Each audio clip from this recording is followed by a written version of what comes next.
Well, in many ways, it's been the worst of times, but the best of times are on the way.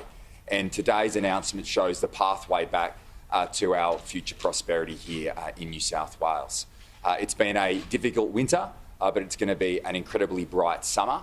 And that is on the back of those high vaccination rates that the Premier, the Deputy Premier have spoken to. That is our key to our future prosperity. And the effort that people right across New South Wales have made has ensured that we've been able to release this roadmap today, which will open up New South Wales. Yes, it will be in a staged way, but it will provide businesses and workers and families right across the state the confidence to know that there is a bright future ahead.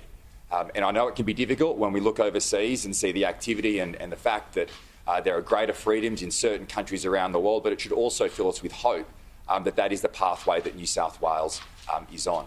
Just earlier today, the Premier and myself attended a forum with community leaders and business leaders in Western Sydney and Southwest Sydney, and the optimism is there, the hope is there. We know it has been a very, very tough period of time. Many businesses have had to close, many people out of work, but we will get through this. And I think if you look at, the Deputy Premier spoke about past performance. Well, last year, the New South Wales economy went through a very difficult time.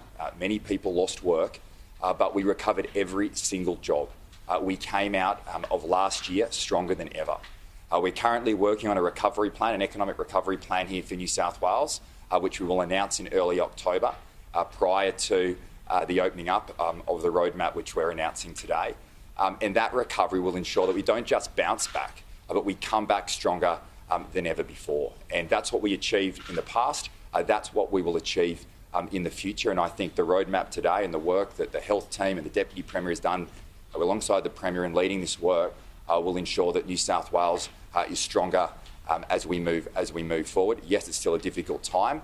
The financial support is still available to businesses through Service New South Wales.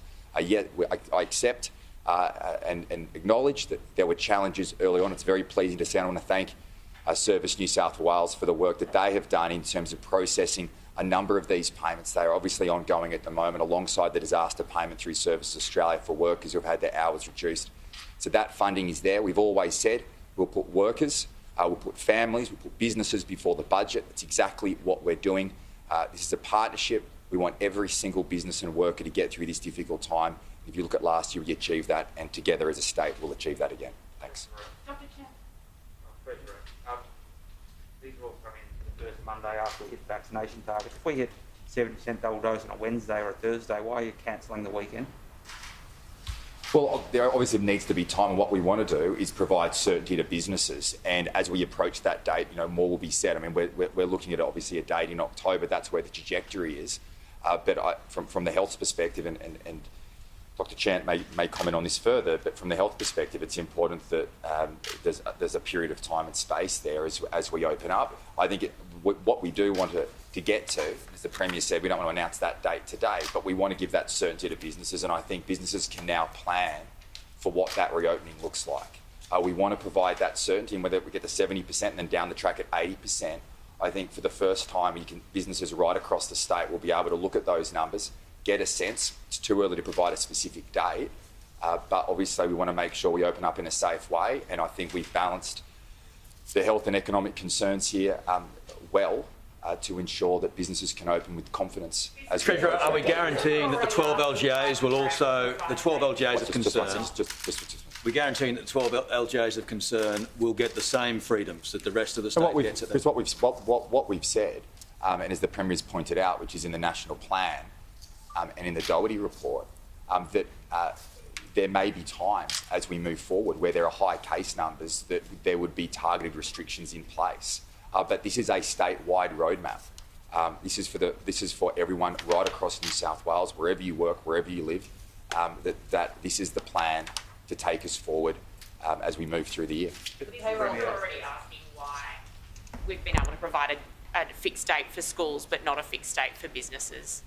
Well, obviously the government's focus early on is to make sure that we get kids back in the classrooms. That's been that provides certainty for parents. That provides. It's difficult to wind up a cafe, though, for example, with 24 hours notice. So can you give certainty that you'll give them a fortnight out, or like? No, we will provide a date, but as we move closer to the 70%, we provided that date for schools. But in relation to businesses, I believe, and the government takes the view that this announcement today provides the certainty, instills confidence in businesses and families right across the state of what the future looks like. As we get closer to the 70%, we'll provide a date, but this provides the direction. It's the first roadmap in the country. New South Wales is leading the way. Dr. Payroll subsidies that you've got in place for businesses, will they wind up when we hit 70%, or will you keep them rolling because they're obviously still restricted? Yeah, well, we've very conscious of the fact that as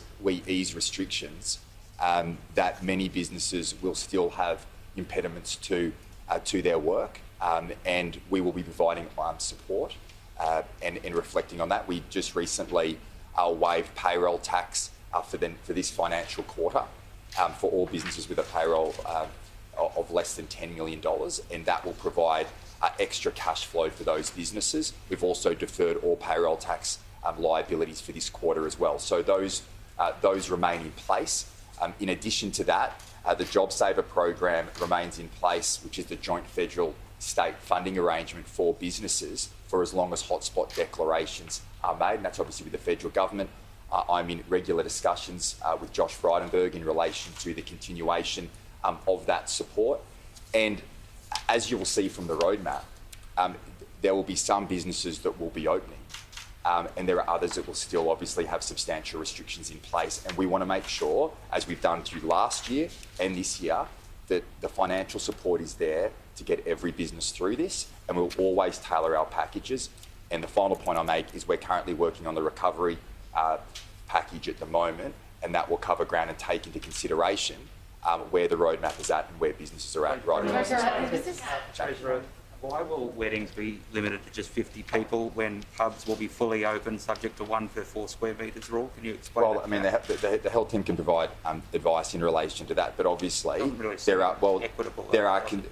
it has been said in relation to funerals and weddings that they are specific events, and that's very much in line with restrictions that we had last year. We wanted to achieve as much consistency as we could, and I think if you look through that roadmap, in my view, it's more consistent than we were last year, and I think we've learned from some of the issues last year, and I think it's worked out pretty well. Which one? Treasurer, Last one, because then I Should businesses assume that the restrictions that are contained in this 70% plan, most of those will fade away once we hit 80%? Should they assume that it'll be opening up from This that is our point? plan for 70%.